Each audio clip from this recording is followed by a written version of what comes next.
दोस्तों को मेरा नमस्कार। और जैसे कि मैंने कैप्शन में लिखा भी है, आज क्या आपका जो मुद्दा है आज कि पूरे देश के अंदर जिस तरह के हालात हैं उसको देखते हुए मुझे नहीं लगता कि किसी भी ठीक ठाक समझ वाले बंदे को नींद आएगी या उसको चैन आएगा। जिसको सरकार से बहुत ज़्यादा बेनिफिट होना है, बहुत फ़ायदा लेना है या आने वाले वक्त में किसी खास फ़ायदे की उम्मीद है, मुझे लगता है आज केवल वो इंसान बीजेपी की सरकार के साथ केंद्र में और हरियाणा में बीजेपी और जेजेपी के साथ होगा। मैं कोई पॉलिटिकल मतलब इंसान नहीं हूँ, मुझे कोई राजनीति नहीं करनी है, लेकिन राजनीतिक मुद्दों के ऊपर मेरी जितनी समझ है उस समझ का कारण है, मतलब मैं बार बार आप लोगों को और कई बार मैं अपने साथियों को भी बोलता हूं कि उस समझ का एक कारण है कि मैंने इन पॉलिटिकल लोगों के साथ मैं रहा हूं, मैंने काम किया है, आज भी उठना बैठना रहता है और मुझे मालूम है कि आम आदमी को ये कीड़े मकोड़ों से ज्यादा नहीं समझते हैं। वो कैसे रणनीति बनाते हैं, किस तरह से ये खेल खेलते हैं, हम लोगों की जिंदगियां कैसे बर्बाद हो रही है, इसका प्रोजेक्शन हमें बहुत पहले हो जाना चाहिए जैसे ही कोई कदम उठाते हैं। जैसे इन्होंने एक एक करके अब शुरू में प्लेटफॉर्म टिकट बढ़ाना, 2 रुपए से सीधा 20 रुपए कर देना और 20 रुपए से आज 50 रुपए कर देना। जब वो निर्णय ले रहे थे तो उस किस चीज की आड़ में पीछे छुप रहे थे, वो थी देशभक्ति। फिर उसके बाद आप धीरे धीरे देखेंगे कि एक प्लेटफॉर्म को इन्होंने ये कह करके प्राइवेटाइज कर दिया कि हम इसको रख रखाव के लिए हम इस ग्रुप को दे रहे हैं। और जब वो रख रखाव के साथ साथ जब देखते हैं कि फिर ट्रेन में यात्रा करना भी महंगा हो गया है। अब ट्रेन की यात्रा को आम आदमी की यात्रा कहा जाता था, लेकिन अब वो बहुत महंगी होती जा रही है डे बाय डे। तो आप देखिए कि ये खेल क्या हो चल रहा है।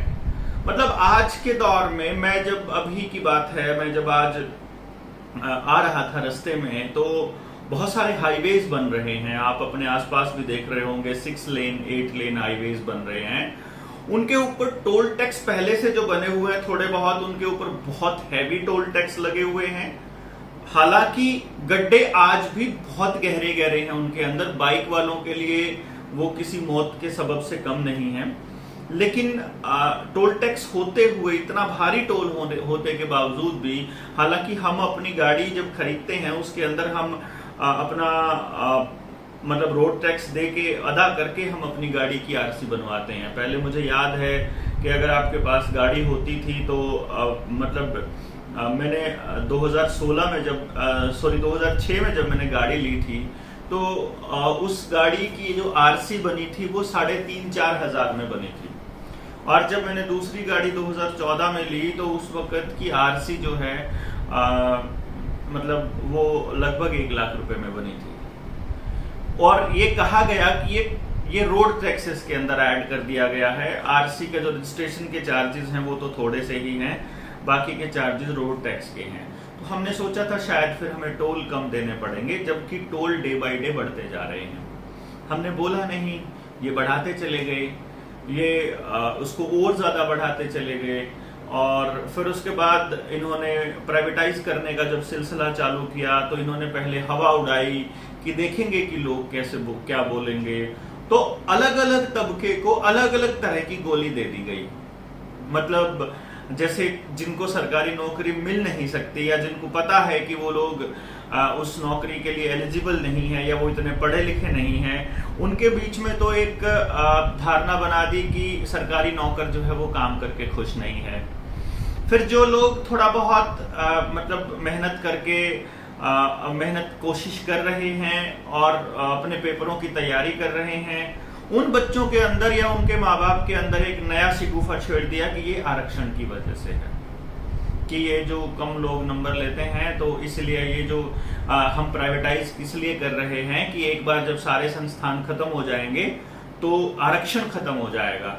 तो एक बहुत बड़ा तबका इस बात से लेकर के खुश है कि ये काम नहीं करते हैं, वहां पे सर्विस मिलेगी, ये अच्छा है, प्राइवेटाइज हो जाए, इससे आरक्षण खत्म हो जाएगा, और इस तरह की बहुत सारी बातें कही जाती है जो कि समाज के तबके एक दूसरे तबके से काटने का काम करती हैं ये बातें। फिर चलो हमने सोचा था, कई बार हमने सोचा कि चलो टोल टैक्स ले रहे हैं, इस चीज के नाम के ले रहे हैं कि हमारा सफर जो है वो आसान हो रहा है। लेकिन पिछले 1 साल में जब से ये एक फर्जी महामारी ये लोग लेकर के आए हैं, इन्होंने प्लांट किया है, उस दौरान आप देखेंगे कि एक नया ही खेल चल पड़ा है कि हर चीज के दाम दोगुने हो चुके हैं। दुगने दाम, लगभग दुगने। मतलब जब आपकी गाड़ी अगर 2000 रुपए में टैंक फुल होता था तो आज वो 4000 में होता है, और पहले 4000 में होता था तो अब वो 7500 7000 में होता है। और इसमें मुझे नहीं लगता कि कोई भी तबका बचा होगा, चाहे वो आरक्षण का विरोधी हो, चाहे उसका समर्थक हो, चाहे वो भाजपा से हो, चाहे कांग्रेस से, चाहे बसपा से, चाहे इनेलो से, चाहे जिस मर्जी पार्टी से हो, हर किसी की जेब के ऊपर ये डाका डाला जा रहा है। ये डाका डाल के जा कहां रहा है? कौन सा तबका ऐसा है जो खुश हो रहा है या जो खुशहाल हो रहा है? क्या देश के अंदर कुछ ऐसा बन रहा है जो हमारे काम का हो? रियली इंफ्रास्ट्रक्चर, उसमें क्या बन रहा है? पहले की सड़कें उखाड़ करके जो संघियों ने, जो संघ के जो मतलब राष्ट्रीय स्वयंसेवक संघ के लोगों ने जो भट्टे लगा रखे थे टाइलों के, उनको टाइलों का ठेका दे दिया। तो आपके हर गली के अंदर, शहर की हर गली के अंदर इंटरलॉकिंग वाली टाइलें चालू हो गई। इसका ये मतलब तो नहीं था कि देश को खुशहाल बनाना है, उसका मतलब था कि कैसे संघ वालों को फायदा पहुंचाया जाए, अपने लोगों को, बीजेपी समर्थित लोगों को कैसे वित्तीय लाभ पहुंचाया जाए ताकि वो आने वाले वक्त में आपको इलेक्शन में फंड कर सकें। किसान बुरी हालत में है, उसके पास ना ट्यूबवेल के लिए पैसा है, ट्यूबवेल कनेक्शन उसको दिया नहीं जा रहा, उसको डार्क जोन में ला करके नदियों को खराब करने के लिए कारखानों के लाइसेंस दिए जा रहे हैं, और किसान का बिल माफ नहीं हो रहा है, लेकिन उद्योगपतियों का बिल धड़ाधड़ माफ हो रहा है। ये खेल आपके समझ में नहीं आएगा तो आपको, मुझे लगता है, इसकी बहुत बड़ी कीमत चुकानी पड़ेगी। इस देश के अंदर लगभग 40 से 50% नौकरियां सीधे किसान से जुड़ी हुई हैं। यानी कि नौकरियां मतलब रोजगार, मेरा यहां कहने का मतलब रोजगार था। आप ये समझ के चलिए कि अगर किसान बर्बाद होता है तो इस देश का 40% रोजगार सीधे खत्म होने वाला है, और ये आपने पिछले कुछ दिनों में देख भी लिया होगा। अब इस देश को बचाया था 2008 की मंदी में किसने? जो अनऑर्गेनाइज्ड सेक्टर था, रेडी पटरी वाले लोग थे, या जो लोग ऐसे थे जिनके पास जो अकाउंटेड नहीं था जिनका बिजनेस, चाहे नोटबंदी का बहाना लेकर के, चाहे जीएसटी का बहाना लेकर के, चाहे इस फर्जी बीमारी का बहाना लेकर के, चाहे टीके का बहाना लेकर के, इन लोगों ने रेडी पटरी वालों को भी रजिस्टर कर दिया। मैं चंडीगढ़ के हालात बता रहा हूं आपको कि यहाँ जो मेरे यहाँ काम करने वाला, जो कूड़ा उठाने वाला भाई आता है, वो कहता है कि हम लोगों को भी बर्बाद कर दिया। जो सब्जी वाला आता है वो बताता है कि हमें सब्जी का लाइसेंस देने के लिए 50-50 हजार रुपए देने पड़े। जो ठिकाने बना रखे हैं इन लोगों ने सब्जी बेचने के लिए, वहां अलॉटमेंट के लिए उनको 2-2 लाख रुपया रिश्वत देना पड़ा। उन्होंने कहा हमने अपनी घरवालियों के गहने बेच करके इनको वो पैसे दिए, और इन लोगों ने उसको भी अकाउंटेड कर दिया। अब ये कह रहे हैं कि जो आपके हाईवेज बनाए थे, जो कि लोगों को लगता है कि उनके लिए बनाए थे, असलियत में वो अंबानी और अडानी के बड़े मतलब उस सिस्टम को ढोने के लिए बनाए थे। चाहे आयात का सामान हो, चाहे निर्यात का सामान हो, चाहे इनके कोल्ड स्टोरेज या दूसरे साइलोज या दूसरे स्टोरेज से बाहर निर्यात करना हो, चाहे वहां से आकर के यहाँ स्टोर करना हो। ये खेल लंबा चलने वाला है, और इन सारे हाईवेज को लीज पर दे दिया गया। मतलब आप कमाल की बात देखिए, आपके ऊपर टैक्स लगाया जा रहा है कि इंफ्रास्ट्रक्चर बन रहा है, और उस इंफ्रास्ट्रक्चर को बेचा जा रहा है कि वहां से पैसा आ रहा है, जबकि पैसा कौन कमा रहा है ये आपको मालूम है। अभी मैं अपने एक दोस्त से बात कर रहा था कि क्यों नहीं इस देश के वकील कुछ ऐसा करते, कोई ऐसी रिट डालते कि इस पर्टिकुलर रोड के बनने में कितना खर्चा आया है और इस टोल से कितनी गाड़ियां रोज जाती हैं, उन गाड़ियों के ऊपर रोज का कलेक्शन कितना होता है उसका ब्यौरा दिया जाए, क्योंकि वो पैसा तो हम लोग दे रहे हैं ना। और जैसे ही उस रोड की कीमत पूरी होती है और उसकी मरम्मत की कीमत पूरी होती है, वो उसके ऊपर टोल टैक्स को बंद कर दिया जाए।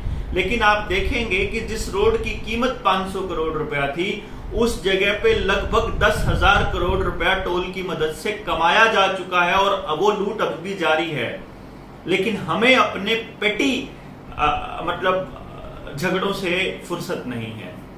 पेटी झगड़े कौन से हैं कि तुम तो हमारे विरोधी हो, तुम तो फला पार्टी के हो, तुमने तो राजनीति करनी है, तुम तो अपनी दुकान चला रहे हो। ये बकवास करने वाले कौन लोग हैं? जो उस किसी न किसी पार्टी के अंदर या तो पदाधिकारी हैं या किसी उस पार्टी के आईटी सेल के लोग हैं, जिनको यही बकवास करने के लिए सोशल मीडिया पे छोड़ा जाता है। मतलब जिस तरह से बर्बाद करने के लिए सब कुछ, भाईचारा बर्बाद करना है, समाज का ताना बाना बर्बाद करना है, एजुकेशन बर्बाद करनी है, हेल्थ का इंफ्रास्ट्रक्चर बर्बाद करना है। आप सोचिए अभी के अभी सब कुछ बर्बाद हो जाएगा।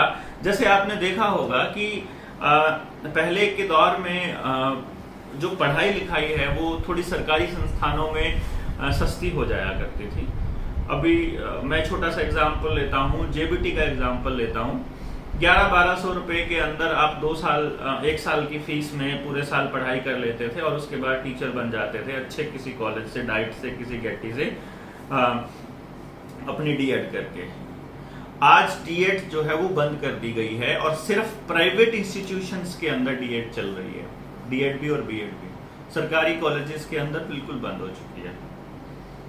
सरकारी संस्थानों को जिस तरह से बर्बाद किया जा रहा है, प्लान करके बर्बाद किया जा रहा है, इसका मतलब ये होने वाला है कि आने वाले वक्त में अगर जेएनयू को ये रिलायंस को सौंप दें ठेके पर, तो फिर बुरा मत मानिएगा।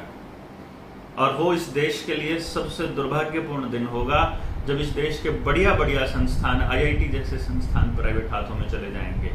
क्योंकि इनका एक ही सपना है कि सिर्फ पैसे वाले लोग ही जिएंगे, उन्हीं को जीने का हक है, उन्हीं के बच्चों को पढ़ने का हक है और उन्हीं के बच्चों को व्यापार करने का हक है। बैंक ऑफ बड़ौदा अगर नीलाम होगा तो उसकी नीलामी जो है वो अंबानी, अडानी या किसी बड़े घराने को ही मिलेगी। उसकी नीलामी के बाद उसका कामकाज उसी को मिलेगा, लेकिन उसके पास भी पैसे नहीं होंगे तो उस बैंक को खरीदने के लिए उसको नीलामी का पैसा स्टेट बैंक ऑफ इंडिया देगा और उस स्टेट बैंक ऑफ इंडिया को वो पैसे जुटाने के लिए आपके ऊपर तरह तरह के टैक्सेस, तरह तरह के चार्जेस लगाने पड़ेंगे, जो कि अभी भी लग रहे होंगे कि आपने इतने ट्रांजेक्शन कर लिए, आपने इससे ज्यादा अगर ट्रांजेक्शन कर लिए एंड ऑल।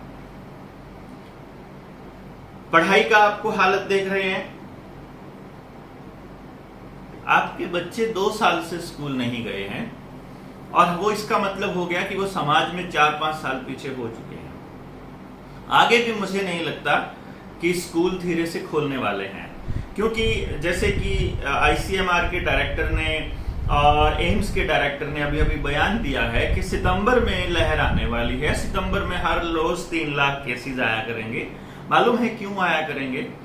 क्योंकि सितंबर के महीने में, अगस्त एंड में और सितंबर के महीने में ऑलरेडी हमारे देश के अंदर लोग मरते हैं, बच्चे भी मरते हैं। लगभग 20 लाख बच्चा मरता है हमारे यहाँ सिर्फ 3 कारणों से, कुपोषण से, इलाज ना मिलने की वजह से और डायरिया, दस्त लगने की वजह से। फिर हार्ट अटैक हो गया, ब्रेन हैमरेज हो गया, ब्लड प्रेशर हो गया, सुसाइड हो गया, टेंशन और डिप्रेशन हो गया, एक्सीडेंट्स हो गए और टीबी हो गया और इस तरह से अलग अलग बीमारियों से मरने वाले लोगों की, कैंसर भी हो गया जैसे, वो संख्या अलग अलग है। और आप पिछले 2 सालों में देखेंगे कि किसी और बीमारी से लोग नहीं मरे हैं। वो किसी भी बीमारी से मरे हों, उसके ऊपर टैग लगाया कि ये उसी फर्जी बीमारी से मरे हैं, जो है तो खांसी जुकाम, लेकिन उसको नए नाम से अवतरित कर दिया गया।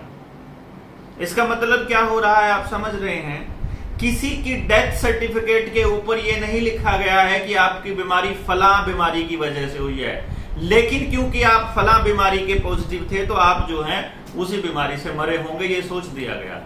अगर मेरे जैसे आदमी को रात को ले जाकर के अस्पताल में और सुबह डेड बॉडी देनी है तो उसको एक नॉर्मल चीज बना दिया गया ताकि आप लोग विरोध ना करें। क्योंकि मैं सरकार के खिलाफ बोल रहा हूं तो सरकार को मेरा इलाज बांधना है, या तो मुझे देशद्रोह के मुकदमे में बांधेगी, या मुझे सीए और आरसी के नाम पे जो 1800 करोड़ रुपए नई जेल के नाम पे बन रहे हैं, जिसको लोग कह रहे हैं कि रोहिंग्या के लिए और फलां चीज के लिए है, ये मैं बता दूं वो हम जैसे लोगों के लिए है जो सरकार के खिलाफ लिख रहे हैं, सरकार के खिलाफ बोल रहे हैं, आप लोगों को जगा रहे हैं। वो हमारे लिए जेलें बन रही हैं, स्पेशल जेलें।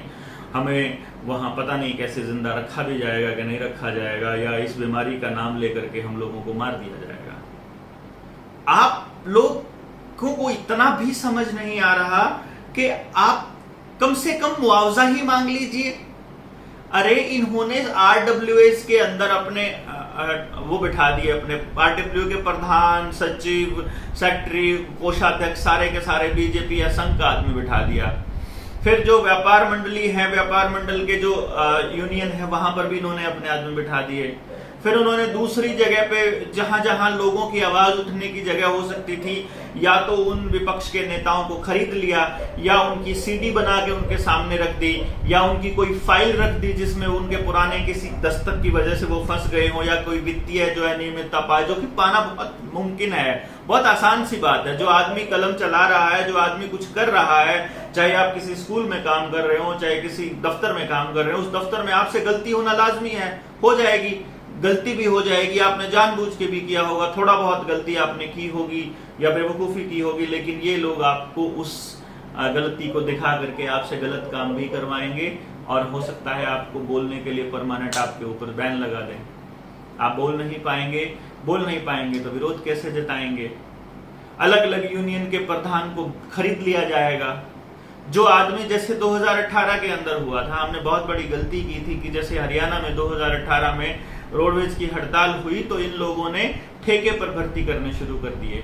उस वक्त जनता को चाहिए था कि हम लोग भर्ती नहीं, अपने बच्चों को नहीं भेजेंगे उस भर्ती में, लेकिन नहीं, इतने बेशर्म और इतने हरामखोर लोग हैं। अभी अभी एक पेपर जो है उसके अंदर पेपर लीक हो गया, सबको पता लग गया कि ये व्यापम के थ्रू पूरे देश के लोगों को, बच्चों की जिंदगियों को बर्बाद करने पे तुले हुए हैं। पेपर लीक हो रहा है और वो कह रहे हैं कि युवाओं में उत्साह है। अरे शर्म नहीं आती है इन लोगों को? क्यों नहीं आती है? क्योंकि हम लोग बोलते ही नहीं है। हमने पहले एक बात सुनी होगी, शायद आपको सुनी क्या होगी, हमारे घरों में बहुत नॉर्मल सी बात है, जब बच्चा किसी चीज के लिए जिद कर रहा होता है तो उसको ये कह रहे तो वो कोको ले गई, वो कोई कोको ले गई, वो कोको गई। मतलब वो कोको जो है वो 24 घंटे आपके आसपास घूम रही है। मतलब जैसे ही तालिबान का केस आता है तो आपको ये दिखाया जाता है कि आपके देश के अंदर एक्चुअली जो तालिबान है वो नहीं, उनको नहीं, वो किसी दूसरे को तालिबान बता रहे हैं। तालिबान वो हैं जो अपनी सोच को दूसरों पर थोप रहे हैं, और आज कौन थोप रहे हैं आपको मालूम है? तो असली तालिबान कौन है? जो इस देश को काबू करने का प्लान कर रहे हैं। कौन कर रहे हैं काबू करने का प्लान? आरएसएस वाले फांसीवादी लोग, जो बीजेपी वाले लोग, नरेंद्र मोदी के साथ वाले लोग। बिल्कुल खुला कहने में तो कोई, मेरे ख्याल से अब तो कोई आपत्ति नहीं है, सबको मालूम भी है। जिनको नहीं मालूम है उनको मालूम चल जाएगा। लेकिन मैं आपको ये चीज बता दूं कि अगर हम नहीं बोले तो इसके बहुत घातक परिणाम होने वाले हैं, बहुत ज्यादा नुकसान हमारे बच्चों को होने वाला है। मैं 2 साल से स्कूलों की पढ़ाई बंद होने के बाद बच्चों के ऊपर साइकोलॉजिकल क्या क्या असर हो रहे हैं वो मेरे ख्याल से आप सभी लोग जानते हैं कि कितना बुरा हाल हो चुका है। बच्चे गुस्सा भी ज्यादा करने लग गए हैं, बच्चे गेम के आगे भी बैठे रहते हैं, पॉर्न साइट्स पे ज्यादा सर्च हो गई है। मैं अभी थोड़े दिन पहले ही मैं अपने एक रिलेटिव के घर गया हुआ था, उसका बच्चा 9वीं क्लास में पढ़ता है, और मैं जब उसको कुछ चीजें सेट करने के लिए उसका मोबाइल जब मैंने हाथ में लिया तो वो साइट्स के नोटिफिकेशन आए हुए हैं जो पॉर्न साइट्स हैं। मैं समझ नहीं पा रहा हूँ कि इसको कैसे लें, कि जब बच्चा समाज में जा नहीं रहा, आपस में एक दूसरे से प्रेम, एक दूसरे के साथ कैसे रहना है ये नहीं सीख रहा, तो कल को जब ये 40-45 करोड़ बच्चा जब समाज के अंदर आएगा तो ये क्या करने वाला है? ये रेपिस्ट भी बनेगा, यही डाकू बनेगा, इसके पास रोजगार भी नहीं होगा, क्योंकि इसने पढ़ाई रेगुलर नहीं की हुई तो ये रोजगार मांग ही नहीं पाएगा। तो ये क्या करने वाला है? आप समझ रहे हैं? आपने अपने प्लॉट बना रखे हैं, आपने जमीनें बना रखी हैं, आपने गहने ले रखे हैं, सोना चांदी इकट्ठा कर रखा है। मुझे नहीं लगता वो किसी काम आने वाला है, क्योंकि अभी शायद आपने एक नया कानून देखा होगा, 1-2 कानून आ गए हैं। खेती के कानून आ गए किसानों को बर्बाद करने के लिए। उसके बाद जमीन के लिए कानून आ रहा है कि आप जमीन बिना सरकार को बताए नहीं खरीद पाएंगे, बेच नहीं पाएंगे। उसके बाद एक कानून आ रहा है कि जिस प्रकार से हम लोगों को आधार के नाम पर एक यूआईडी दी थी, फिर ये फर्जी टीका, ये जहरीला टीका लगाने के नाम पे हमारे को यूआईडी दी थी, फिर हमारी जमीनों को यूआईडी देने का प्लान चल रहा है कि उसको ऑनलाइन किया जा रहा है। वैसे ही हमारी प्रॉपर्टी यानी सोने को भी हम यूआईडी देने का एक नया कानून लेकर के आ रही है सरकार, जिसके अंदर आपके सोने के ऊपर भी यूआईडी होगा। यानी आपने कब खरीदा था, कितने रुपए का खरीदा था, आप सरकार के पास ये नोटेड होगा कि आपके पास कितना सोना पड़ा हुआ है। आपकी व्यक्तिगत निजता का हनन लगातार जारी है। आप धीरे धीरे अपने लोकतांत्रिक अधिकार खोते जा रहे हैं। एक बीमारी के नाम पर इस तरह के हालात हो गए कि कोई भी पुलिस वाला, खाकी वर्दी वाला सड़क के ऊपर रोक करके आपको डंडे पेल सकता है, आपको ज्ञान दे सकता है, आपको गिरफ्तार कर सकता है, गिरफ्तार करने की धमकी दे सकता है, आपके चालान काट सकता है, चालान नहीं काटता है तो आपकी जेब से 100-200 रुपए लूट सकता है, और आप लूटते आ रहे हैं। ऐसा एक भी महकमा नहीं है जहां आपकी जेब की लूट जारी ना हो। आपको खाली किया जा रहा है, आपको बर्बाद किया जा रहा है। नौकरी करने वाले बड़े खुश हैं, उनको लगता है कि सारे सेक्टर बर्बाद हो गए, हम बड़े खुश हैं, हमारी जो सरकारी नौकरी है। मैं टीचर्स की बात कर रहा था, अभी कल परसों की ही बात है। मैं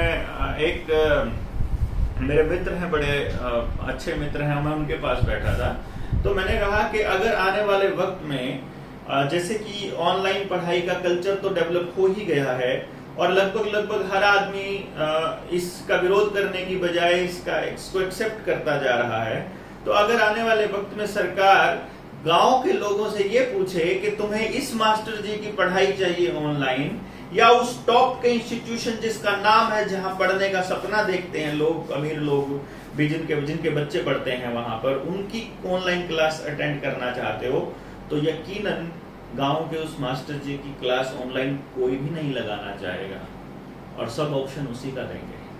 गांव की जमीनें ऑलरेडी सरकार अपने नाम कर रही है या कर चुकी है, और फिर धीरे धीरे आपको नौकरी से निकाल लेगी, जैसे LIC के लोगों को निकाला था, जैसे BSNL के लोगों को निकाला था, जैसे एयर इंडिया के पायलट निकाले थे, जैसे रेलवे कर्मचारी हटाए थे, जैसे हेल भेल सेल तीनों की तीनों बड़ी बड़ी टॉप की इंडस्ट्रीज को खत्म किया गया, जैसे लाल किले को ठेके पर दे दिया गया, ऐसे ही आपके स्कूलों को भी दे दिया जाएगा और फिर आपके यहाँ भर्ती होगी आउटसोर्सिंग से। आप सोचिए कि आप इस देश की उन सारी की सारी संपत्तियों को बर्बाद होते हुए अपनी आंखों से देख रहे हैं और बोलने की हिम्मत नहीं जता पा रहे हैं। अरे अपने पड़ोसियों से बात कीजिए, उनको कहिए कि ये बहुत गलत कर रही है सरकार, उनको कहिए कि हमें सड़कों पे उतरना होगा। उतरिए मत, अभी डर लग रहा है, शायद आपको लग रहा है हम अकेले हैं, आप अकेले नहीं हैं, सब दुखी हैं। आप बोलने की हिम्मत तो कीजिए, आप कहिए तो सही, आप बताइए तो सही। आपको डर लगता है सड़क पर उतरने से क्योंकि इन्होंने एक ऐसे बिल लेकर के आए हैं, क्षतिपूर्ति कानून लेकर के आए हैं, फिर लेबर एक्ट लेकर के आ रहे हैं, ये सबको सबसे काटने का इनका इरादा है। और आप अपने बच्चों को विरासत में क्या देके जाने वाले हो? लूट खसोट, गुंडागर्दी, नशे और वाहियात लोगों के हाथों में सौंपोगे आप अपने बच्चों को? आपको लगता है कि आप अपने प्लॉट बेच के ये जिंदगी काट लोगे, आप ये मकान बेच करके इतना पैसा प्रॉपर्टी खर्च करके चला लोगे? चलने वाला नहीं है। आपके बच्चे अगर किसी कंस्ट्रक्टिव काम में नहीं लगेंगे, अगर किसी सकारात्मक सोच के साथ आगे नहीं बढ़ेंगे, तो उनको नशे की गलत में जाने से कोई नहीं रोक सकता, उनको गलत रास्ते जाने से कोई नहीं रोक सकता। इन्होंने बहुत प्लानिंग करी है, इनके पास एक से एक साइकोलॉजिस्ट हैं, इनके पास एक से एक विद्वान लोग बैठे हैं जिनको ये किराए पर हायर करके पूछते हैं कि इन लोगों के दिमागों को कैसे इनको दिमाग को कैसे हाईजैक किया जाए और कैसे इनको बर्बाद किया जाए, और ये बोले भी ना, इनको पता भी ना चले, इनको लगे कि ये सब कुछ जो हो रहा है वो देश हित में हो रहा है। टीवी पर आपकी कोई बात नहीं हो रही, लेकिन आपका टीवी बंद नहीं होता है। टीवी को परमानेंट बंद क्यों नहीं करते हैं? एक बहुत बड़ा सवाल उठता है, जैसे मैं इस बीमारी को पहले दिन से फर्जी कहता आ रहा हूं। जिस वक्त हमारे प्रधानमंत्री ने जिस वक्त ये कहा था कि आपको लाइटें बंद करके जो है वो दिए जलाने हैं या फिर ताली और थाली बजानी है, उस वक्त की आप मेरी फेसबुक पोस्ट देखेंगे 2020 की, तो मैंने लिखा था कि इस देश के अंदर मूर्खों की गिनती हो रही है। प्रधानमंत्री ये चेक कर रहे हैं कि इस देश में कितने लोग इतने गधे हैं जो बिना सोचे समझे ताली बजा दें कि इससे क्या होगा। यहां तक कि इनकी मंत्रियों ने उल जुलूल बयान भी दे करके उसको साबित भी कर दिया, और उनके लाखों फॉलोअर्स हैं उन मंत्रियों के जिन्होंने ये कहा था कि वहां ताली बजाएंगे तो उस वाइब्रेशन से कोरोना मर जाएगा। याद है आपको? तो मैं ये कहने की कोशिश कर रहा हूं कि इस देश को मतलब प्लानिंग के तहत जिस तरह से मतलब एक एक करके एक एक संस्थान को बेचना, उधर से टेलीविजन पर कुछ और बकवास करना, आज तीसरी लहर आ चुकी होती, क्योंकि अभी टेलीविजन वाले जो हैं वो तालिबान पे अफगानिस्तान में बिजी हैं, तो वहां से एक बार आ जाएं तो उसके बाद फिर वो यहाँ का शेड्यूल जारी कर देंगे कि कब कितने % लोग मरने वाले हैं। बहुत से देशों ने इसके अंदर कुछ देशों ने इसके अंदर जो है वो इसको एक सिंपल फ्लू घोषित कर दिया है। टीके लग रहे हैं और लोग मर रहे हैं। मरने वालों में 70% से ज्यादा लोग वो हैं जिनको दोनों डोज लग चुकी हैं। आपको बूस्टर डोज लगने वाली है आने वाले वक्त में। आप मतलब एक बूस्टर डोज पहले कहेंगे कि तुम्हें 6 महीने में एक लगानी पड़ेगी, फिर कहेंगे कि 4 महीने में 3 महीने में एक लगानी पड़ेगी, फिर कहेंगे कि महीना वाइज लगाना पड़ेगा। जैसे मोबाइल रिचार्ज कराते हो, जैसे आपका डिश टीवी रिचार्ज होता है, वैसे ही आपकी बॉडी रिचार्ज हुआ करेगी। आजकल टेलीविजन के ऊपर, रेडियो के ऊपर फ्लू के लिए भी वैक्सीनेशन का विज्ञापन आपको सुनने को मिल जाएगा रेगुलरली। यानी कि धीरे धीरे ये फ्लू पे जाने वाले हैं, और तब तक आपको आदत पड़ चुकी होगी कि ये लोग कहेंगे कि लॉकडाउन है तो आप मान लेंगे कि लॉकडाउन है। एक बहुत इंपॉर्टेंट मुद्दा है कि सरकारी महकमों के अंदर जो सरकारी डिपार्टमेंट हैं, वहां पर उन बच्चों को मतलब टीका लगाने के लिए बहुत ज्यादा फोर्स किया जा रहा है, जिनके एग्जाम्स हैं, जिनको कोई पेपर देना पड़ रहा है, या जिनको किसी तरह से ट्रैवल करना पड़ रहा है, जहाज में जाना पड़ रहा है, या दूसरे स्टेट में जाना पड़ रहा है। जैसे पंजाब ने भी यही किया, हिमाचल ने भी यही किया। तो हम ये नहीं कह सकते कि ये जो षड्यंत्र है ये खाली बीजेपी का या फिर खाली नरेंद्र मोदी का है, और ना ही ये षड्यंत्र केवल भारत का है। इसके लिए आपको समझना पड़ेगा कि वो ग्रुप कौन से हैं जो इस षड्यंत्र के पीछे खेल रच रहे हैं। उस ग्रुप को समझने के लिए आपके लिए मैं बता देता हूं कि जैसे आप गूगल भी करिएगा इस चीज को, आप देखिएगा। रॉकेफेलर का आपने नाम सुना होगा, जो बिग फार्मा को कंट्रोल करते हैं। यानी कि दुनिया के अंदर जो MBBS की पढ़ाई होती है, वो MBBS की पढ़ाई रॉकेफेलर के हिसाब से करवाई जाती है। यानी जो वो कहता है वही पढ़ाई होगी, और उसी के हिसाब से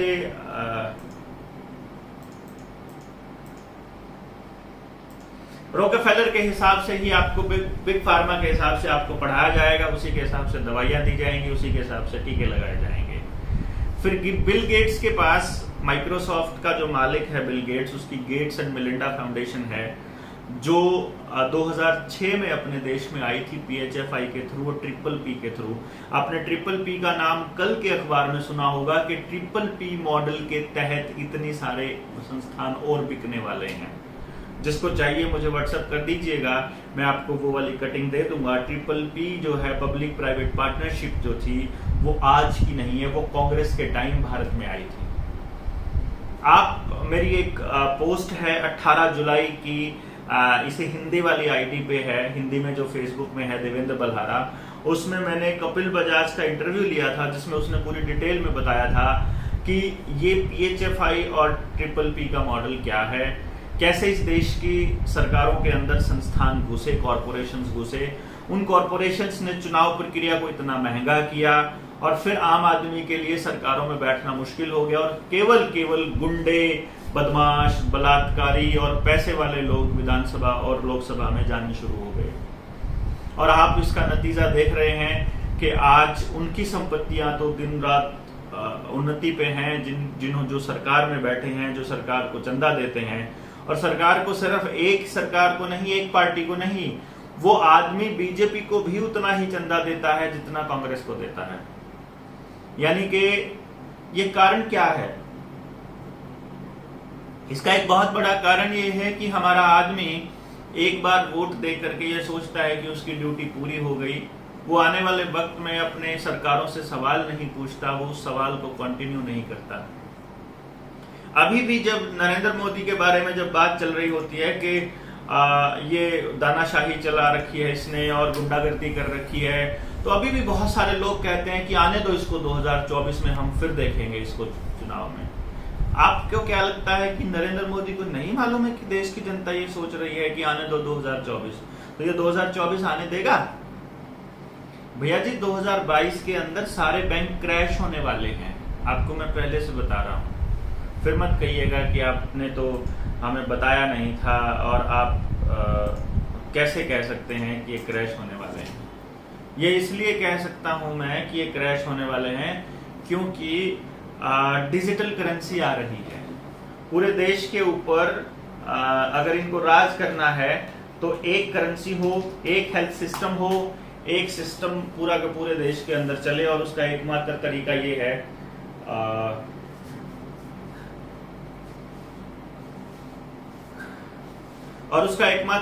ये है कि ये जो फर्जी महामारी चालू है इसके थ्रू, टीके के थ्रू ये आपकी बॉडी तक पहुंच ही चुके हैं। खेल को समझने की कोशिश कीजिए, अपने बच्चों को बचाने का आपके पास इससे आगे मौका नहीं मिलेगा। 2022 के बाद आपको मौका नहीं मिलेगा। ये आर्मी के अंदर वॉलंटियरली भर्ती कर रहे हैं, जैसे बैकडोर से एंट्री इन्होंने, सबसे पहले छोटी एंट्री इन्होंने IAS की करी कि देख लेते हैं कि ये बोलेंगे कि नहीं बोलेंगे। हर महकमे के ऊपर जो टॉप में जो चीफ सेक्रेटरी बैठा हुआ है, जो सीधा प्रधानमंत्री को रिपोर्ट कर रहा है, वो कोई भी ऐसा आदमी नहीं है जो अकल से वहां पहुंचा हो। वो सारे के सारे बैकडोर वाली IAS एंट्री से पहुंचे हुए हैं। यानी आपके लिए पॉलिसीज नहीं बनेगी, ये हम आपको बता रहे हैं पहले से, ये नहीं बनेगी।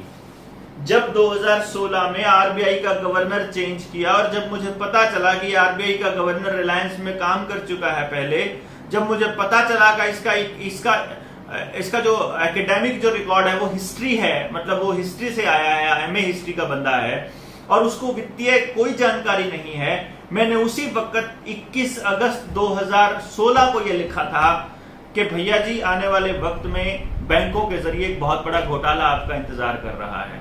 और आपको याद होगा फिर 8 नवंबर 2016 में ठीक 2.5 महीने बाद आपके ऊपर नोटबंदी थोप दी गई थी। जो नोटबंदी का मकसद था, जो GST का मकसद था, वही इस लॉकडाउन का मकसद है और वही पेट्रोल डीजल के दाम बढ़ने का मकसद है, वही इंफ्रास्ट्रक्चर बनाने का मकसद है, वही ये सारे के सारे सिस्टम बेचने का मकसद है कि देश के पैसे को खोखला करना है, खाली करना है, बैंकों को खत्म करना है, बैंकिंग सिस्टम को खत्म करना है, आपको बर्बाद करना है। आपके बच्चों को मारने के लिए एकमात्र रास्ता आपके पास ही वैक्सीन आ रही है। आप मान बैठेंगे आने वाले वक्त में कि भैया जी हम कसूरवार हैं। आपने देखा होगा कि जो दूसरी लहर थी, उस दूसरी लहर के बाद जब लोग घरों से निकले तो ये मीम्स बने कि हम खुद ला रहे हैं तीसरी लहर, यानी कि आपके ऊपर गिल्टी कॉन्शियस। पिछले 7 सालों से एक ही काम हो रहा है कि मेरा प्रधानमंत्री तो सही है, हम ही चोर हैं। हम टैक्स चोरी करते हैं, हम टोल चोरी करते हैं, हम अपना काम चोरी करते हैं, वो बंदा बहुत बढ़िया काम कर रहा है, 18-18 घंटे सब कुछ बेचने पे लगा हुआ है। पता नहीं हम इस जाल से कब निकलेंगे, कैसे निकलेंगे और किस तरह से निकल पाएंगे। लेकिन बोलने के अलावा मुझे क्या लगता है कि अब हमें संगठित भी होना पड़ेगा। अब हमें एक प्लेटफॉर्म पे आके बोलना शुरू करना पड़ेगा। किसान आंदोलन चला हुआ है पिछले 9 महीने से, दिल्ली के बॉर्डर पर लाखों किसान बैठे हुए हैं। इसमें तरह तरह के लोग अपनी अपनी राजनीतिक रोटियां सेकने पे लगे हुए हैं और वो राजनीतिक रोटियां जो है वो सबकी सेकी नहीं जा रही, क्योंकि जो किसान आंदोलन के जो अगुवा हैं, जिसको हम संयुक्त किसान मोर्चा बोलते हैं, वो अपने काम में वहां बैठे हुए हैं। वो दृढ़ निश्चय के साथ वहां पर बैठे हैं कि ये तीनों कानून हमें वापस करने हैं और एमएसपी की गारंटी का कानून लेकर के आना है। आपके लिए मैं एक सूचना बहुत इंपॉर्टेंट बता दूं कि जब तक ये किसान बैठे हैं दिल्ली के चारों ओर, आप देश के अलग अलग हिस्सों में आंदोलन शुरू कर सकते हैं। सड़कों पर उतरने की जहमत उठाइए, ये आंदोलन का समर्थन कीजिए खुल करके। आप अगर ये सोचते हैं कि किसान आंदोलन वाले आपकी आवाज उठाएं, मुझे लगता है वो मांग गलत है। रोडवेज वाले अलग से सड़क पर उतरिए, ट्रांसपोर्ट वाले अलग से उतरिए, मेडिकल हिस्ट्री जिनकी मेडिकल जो डिपार्टमेंट है वो अलग से उतरिए। जिसको भी ये लगता है कि सरकार उनके लोकतांत्रिक हकों को मार रही है, जिनको भी ये लगता है कि वो उनके डिपार्टमेंट को प्राइवेटाइज कर रहे हैं, जिनको भी ये लगता है उनके बच्चों की जिंदगियां बर्बाद हो रही हैं, उनको सड़कों पर उतरना ही होगा। और इससे भी ऊपर मैं आपको बताऊं, जो मेरा गांव को बचाने वाला अभियान था जो हमने शुरू किया था, लोग तरह तरह की बातें करते हैं और अब तो मुझे लगता है उनको थक जाना चाहिए इस तरह की बात करने से। मैं जब 2015 में गया था अपने गांव में, 16 में गया था, मतलब तब हमारे गांव के सरपंच हमें इसलिए नहीं सपोर्ट कर रहे हैं कि मैंने उनकी वोट नहीं करी थी। फिर जब मैं अपने पड़ोस के गांव में जाता हूं 2018 में, तो वो कहते हैं कि ये तो चुनाव लड़ेगा। 2019 के भी चुनाव हो गए। भाई अब तो बहुत चुनाव हो गए, अब तो अपने गांव को बचाने के लिए आगे आ जाइए। देखिए, आपके बच्चों को बचाने कोई नहीं आएगा, आपके गांव को बचाने कोई नहीं आएगा, आपके स्कूल को बचाने कोई नहीं आएगा, आपके बच्चों को रोजगार देने कोई नहीं आएगा। ये हक की लड़ाई आपको लड़ते रहनी पड़ेगी, आप ही को लड़ते रहनी पड़ेगी।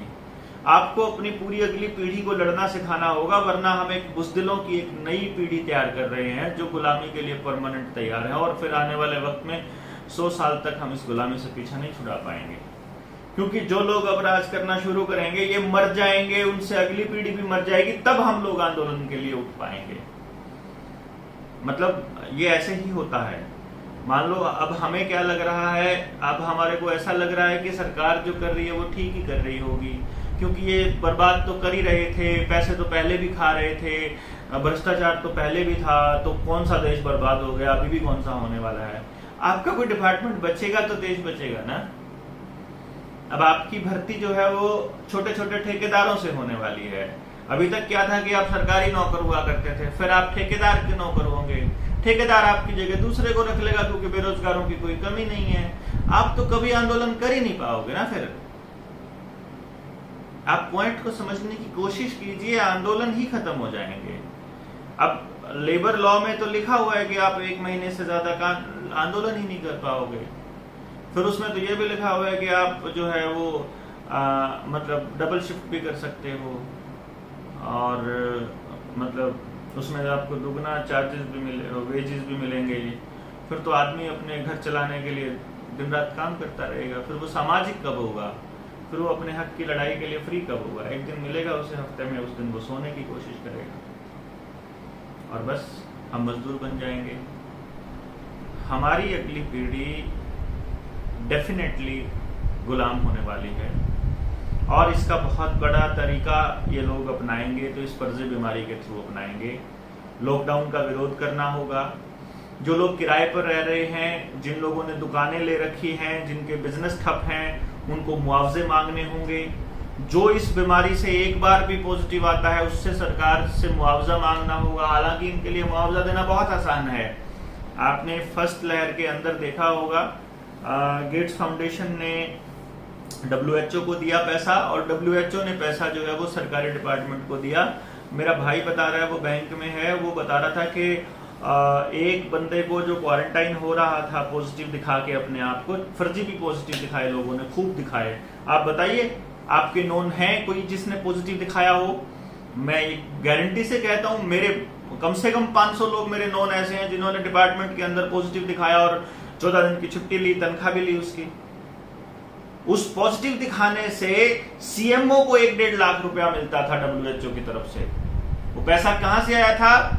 गेट्स फाउंडेशन की तरफ से आया था। आज गेट्स फाउंडेशन, रॉकफेलर और जैकब रोथस्चाइल्ड जो सारे बैंकिंग सिस्टम को संभालता है, जिसने अब इन 3-4 लोगों ने जो जिनको हम लोग बोल रहे हैं, जिनका ये प्रोपेगेंडा है न्यू वर्ल्ड ऑर्डर, इन लोगों ने WHO के ऊपर कब्जा किया हुआ है, इन्होंने यूनाइटेड नेशंस के ऊपर कब्जा किया हुआ है, भारत सरकार के ऊपर कब्जा किया हुआ है, भारत के अंदर स्टेट जो राज्य की सरकारें हैं वहां पर कब्जा किया हुआ। आपने ध्यान हो, पिछले हफ्ते गेट्स फाउंडेशन ने नीतीश कुमार के साथ अभी हेल्थ सेक्टर को देखने के लिए, हेल्प करने के लिए वहां MOU साइन किया है। पिछले हफ्ते की बात है, गूगल सर्च कर लीजिए, गेट्स फाउंडेशन और नीतीश कुमार का जो सिग्नेचर कब हुए हैं। पिछला हफ्ता, एक हफ्ता तो हुआ भी नहीं होगा उन बातों को। तो यानी कि WHO उनके कंट्रोल में है, वर्ल्ड ट्रेड ऑर्गेनाइजेशन उनके कंट्रोल में है, वर्ल्ड बैंक उनके कंट्रोल में है, यूनाइटेड नेशंस उनके कंट्रोल में है। इवन डॉक्टर हर्षवर्धन को यूनाइटेड नेशंस में वो प्लेस देना भी इसी षड्यंत्र का हिस्सा है, क्योंकि चाइना को छोड़ करके भारत पूरी दुनिया का सबसे बड़ा मार्केट है। अकेले ये गधे बीजेपी वाले इतने हरामखोर हैं, अकेले ये ऐसे लोग हैं जो इस देश के अंदर जनसंख्या को प्रॉब्लम के तौर पे दिखाने की कोशिश कर रहे हैं।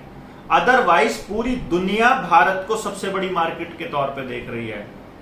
और सबसे बड़ी मार्केट हमारे लिए नहीं हो सकती कि अगर हम लोग चलते हैं तो हम अपने प्रोडक्ट बनाते हैं, हम लोग अपने लिए, अपने बच्चों के लिए रोजगार के साधन शुरू करते हैं। तो ये पूरी दुनिया के अंदर चला हुआ षड्यंत्र है। और इस ग्रीन पासपोर्ट के ऊपर, इस जबरदस्ती जो टीका लगाने के ऊपर फ्रांस के अंदर, ऑस्ट्रेलिया के अंदर, रशिया के अंदर, कनाडा के अंदर, अमेरिका के अंदर, इंग्लैंड के अंदर, दुनिया जहान के अंदर इतने बड़े बड़े प्रोटेस्ट हो रहे हैं कि लाखों लोग सड़कों पर उतर रहे हैं। एक हमारे देश के लोग इतने बुज़दिल हैं कि घरों के अंदर दुब के बैठे हुए हैं, क्योंकि उनका टेलीविजन बंद नहीं होता है। अगर टेलीविजन बंद करो तो आपको सच्चाई नजर आएगी। सड़क के ऊपर उतरिए, आपको मास्क लगाने वाले लोग चालान के डर से मास्क लगाते हुए मिलेंगे, बीमारी से डरते हुए नहीं लगाएंगे।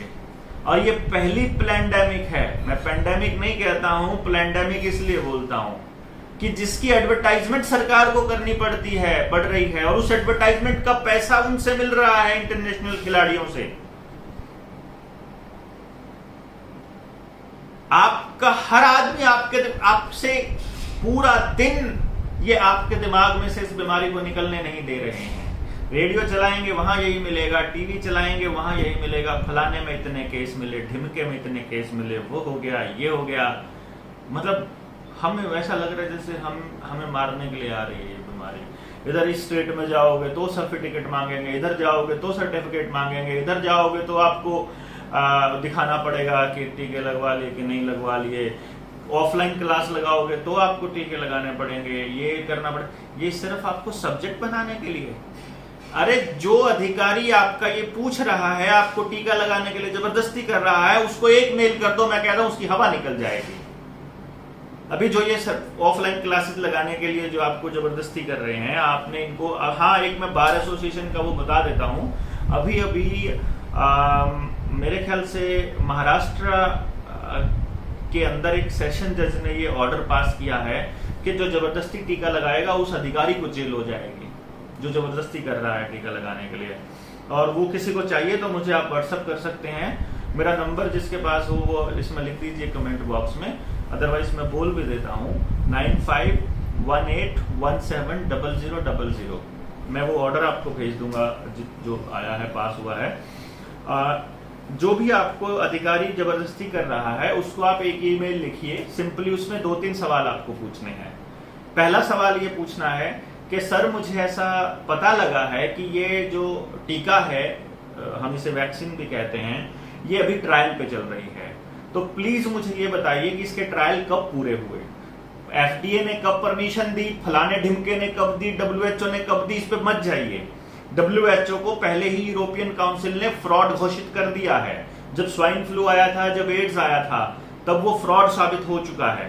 तो इसलिए उस पे मत जाइएगा, प्रेजेंट सिनेरियो पे रहिएगा फिलहाल। इससे पहले बहुत सारी वैक्सीन आई हैं जिन्होंने देश को बचाया भी है, जैसे कि पोलियो की वैक्सीन आई थी, उसने पोलियो इरेडिकेट किया कि नहीं किया आई डोंट नो, बट वो उसके नेगेटिव इंपैक्ट नहीं थे। लेकिन इसके तो बहुत एडवर्स इफेक्ट हो रहे हैं, दर्ज हो रहे हैं बकायदा, रोज लोग मर रहे हैं। आपको अगर जानना है मेरे को व्हाट्सएप कीजिए, मैं बताऊंगा, मैं आपको मैसेज भेजूंगा रोज की रोज कि आज कितने मरे, आज कितने मरे, आज कितने मरे, कहां पर। उनकी सबकी खबर रहती है हमारे को, हम उसको लोगों को, जितने लोग हमारे साथ व्हाट्सएप पे टेलीग्राम पे जुड़े हुए हैं उनको हम जोड़ ही रहे हैं लगातार। लेकिन मैं आपको ये बताने की कोशिश कर रहा था कि जब कोई अधिकारी आपके साथ जबरदस्ती कर रहा है और वो कह रहा है, जैसे कुछ सरकारी टीचर्स हैं मेरे सर्कल में, वो लोग कह रहे हैं कि हमारे बीओज जो है वो कह रहे हैं रोज रिपोर्ट जा रही है। हम कह रहे हैं जाने दो, तुम्हें कोई जबरदस्ती तो नहीं कर रहा ना, कि नहीं जबरदस्ती तो नहीं कर रहा, बढ़िया बात है। जिस दिन वो जबरदस्ती करते हैं, जिस दिन वो कहते हैं कि आज तुम्हें लगवाना ही पड़ेगा, और वो रिटर्न में जब तक नहीं देते हैं तब तक नहीं लगवाइएगा, सिंपल सी बात है। इन लोगों ने व्हाट्सएप के थ्रू इस तरह का माहौल बनाया है कि व्हाट्सएप पे आया हुआ आदेश सरकारी आदेश मान लिया जाए। व्हाट्सएप का आदेश सरकारी आदेश नहीं है, वो उनका व्यक्तिगत आदेश है। सूचना देना अलग बात होती है, आदेश देना अलग चीज होता है। फिर वो डिपार्टमेंट क्यों भेजता है आदेश वहां पे ऑनलाइन? तो जब आपके पास सरकारी आदेश आता है, जिसका आदेश आता है उसी अधिकारी को एक मेल लिख करके पूछ लीजिए कि आपने हमें ये आदेश भेजा था, और इस आदेश के बाद हम आपसे ये पूछना चाहते हैं। पहला सवाल, हमने सुना है कि ये जो टीका है, ये जो वैक्सीन है, ये अभी ट्रायल पे चल रही है, तो कृपया करके मुझे ये बताइए कि इसका ह्यूमन ट्रायल कब पूरा हुआ। मतलब ह्यूमन ट्रायल में बहुत सारे ट्रायल्स होते हैं कि इस उम्र के, इस उम्र के, इस उम्र के, हर उम्र के लोगों पे क्या असर होता है, प्रेग्नेंट लेडीज पे क्या असर होता है, बीपी वालों पे क्या होता है, कैंसर वालों पे क्या होता है, ये फला बीमारी पे, ढिमका बीमारी पे, सब पे होता है। बच्चों के लिए आज उनको लोग नहीं मिल रहे वॉलंटियर्स, क्योंकि लोगों को पता चल गया है कि सब फर्जीवाड़ा चल रहा है। अभी तीसरी डोज लगाएंगे, फिर चौथे डोज लगाएंगे, ये सबको पता चल रहा है। तो उधर लिखना है कि आपको सिर्फ इतना लिखना है कि भाई ये है। दूसरा, मैंने सुना है कि डब्ल्यूएचओ की आधिकारिक रिपोर्ट ये है कि इस बीमारी से मरने वालों की संख्या तो दस्त लगने वालों से मरने वालों की संख्या से भी कम है। 1000 में से 997 लोग खुद से ठीक हो रहे हैं, बिना किसी टीके के, बिना किसी दवाई के, बिना किसी चीज के, जो कि पहले भी होते थे अपने देश के अंदर। तो हाँ, अमेरिका में मरते थे सीजनल फ्लू से बहुत सारे लोग, वो इस बार भी मरे, लेकिन अब की बार नाम उनका दूसरा रख दिया। लेकिन मैं यही बताने की कोशिश कर रहा था कि आपको सिर्फ इतना पूछना है कि ये बीमारी से हमें पता है कि इससे लोग जो है वो बीमारी से नहीं मर रहे हैं, बल्कि टीके से ज्यादा मर रहे हैं। तो कृपया इसको स्पष्ट कर दें, पहली बात तो। दूसरा सवाल आपने ये करना है, तीसरा सवाल, कि मैंने सुना है कि इस टीके से बहुत सारे एडवर्स इफेक्ट आ रहे हैं, बहुत सारे लोगों को लकवा मार रहा है, किसी को दिल का दौरा पड़ने से मौत हो रही है, किसी को ब्रेन हैमरेज हो रहा है, किसी की बॉडी में चुंबकीय प्रभाव आ रहे हैं, तो चिपक रहे हैं। आपके सर्कल में, आपके नॉन में किसी के हुआ हो तो प्लीज कमेंट बॉक्स में जरूर उसकी अखबार की या किसी भी तरह की कटिंग जरूर डालिएगा कि हाँ हमारे नॉन में इस बंदे के साथ हुआ, या लिखिए आप इसके अंदर कि हमारे जानकार बंदे कितने मरे। क्योंकि मैं बिचपड़ी गांव का एग्जांपल दे रहा हूं, दूसरी लहर में 10 लोग मरे, 10 के 10 वो लोग थे जिन्होंने दोनों टीके लगवा लिए थे। मेरे मामा का गांव है बिचपड़ी, मैं एक दिन वहां सिंगू बॉर्डर पे बैठा हुआ, वहां सरपंच, पूर्व सरपंच से बात कर रहा था। और बहुत सारे गांव के अंदर इनका नैनो पार्टिकल्स हैं कि इनके अंदर कौन सा सीरम है, क्या है, मैं कुछ नहीं मालूम है। तीसरा, सरकार ने वो कानून क्यों लेकर के आई सरकार, या सरकार ने ऐसा कानून क्यों नहीं बनाया। चौथा क्वेश्चन मैं आपसे बता रहा हूं कि अगर इसका कोई साइड इफेक्ट आता है तो किसी को तो जिम्मेदार ठहराया जाए ना। भाई कौन जिम्मेदार होगा? वो बॉस जिम्मेदार होगा जिसने टीका लगाने के लिए जबरदस्ती की, या सरकार जिम्मेदार होगी, या मतलब केंद्र की सरकार या स्टेट की सरकार, या फिर वो टीके वाली कंपनी, या फिर डब्ल्यूएचओ, या फिर कौन जिम्मेदार होगा? वो डॉक्टर जिम्मेदार होगा क्या टीका लगाने वाला, या वो संस्थान जिम्मेदार होगा? मान लो आपके कॉलेज ने ये ठेका लगाया, जैसे अभी कुछ लोगों के कॉलेज में ऑफलाइन क्लासेस के लिए आ रहा है, आप अपने रजिस्ट्रार को, कॉलेज के रजिस्ट्रार को, कॉलेज के डीन को, उनको मेल लिख दो कि अगर ऑफलाइन क्लास नहीं लगाई और तुमने टीके की ना लगाने की वजह से तुमने क्लास नहीं लगाने दी, उसकी वजह से किसी ने सुसाइड कर लिया, तो तुम लोग उसको झेलोगे क्या? किसी बच्चे ने उस बेइज्जती से डरने के लिए, या किसी बच्चे को टीका लगाने के बाद अगर कोई साइड इफेक्ट आता है तो उसका जिम्मेदार वो रजिस्ट्रार होगा या वो यूनिवर्सिटी होगी, कौन होगा? लिख दीजिए आप मेल, आप देखिए जवाब ही नहीं आएगा, आपको टीका लगाने के लिए जबरदस्ती भी नहीं करनी पड़ेगी, कोई भी नहीं करेगा।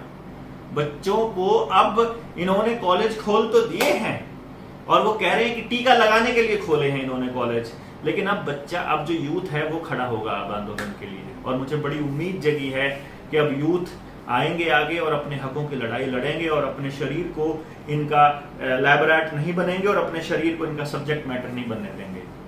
आप अपने बच्चों को बचाइएगा। अपने बच्चों की जिंदगी के लिए तो आदमी कुछ भी करने को तैयार हो जाता है।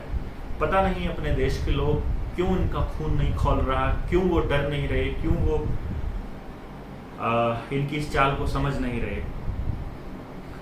कि रोजगार कहाँ देंगे हम अपने बच्चों को, पढ़ाई कहाँ करवाएंगे, हम खुद कहाँ रोजगार, हमारा क्या होगा?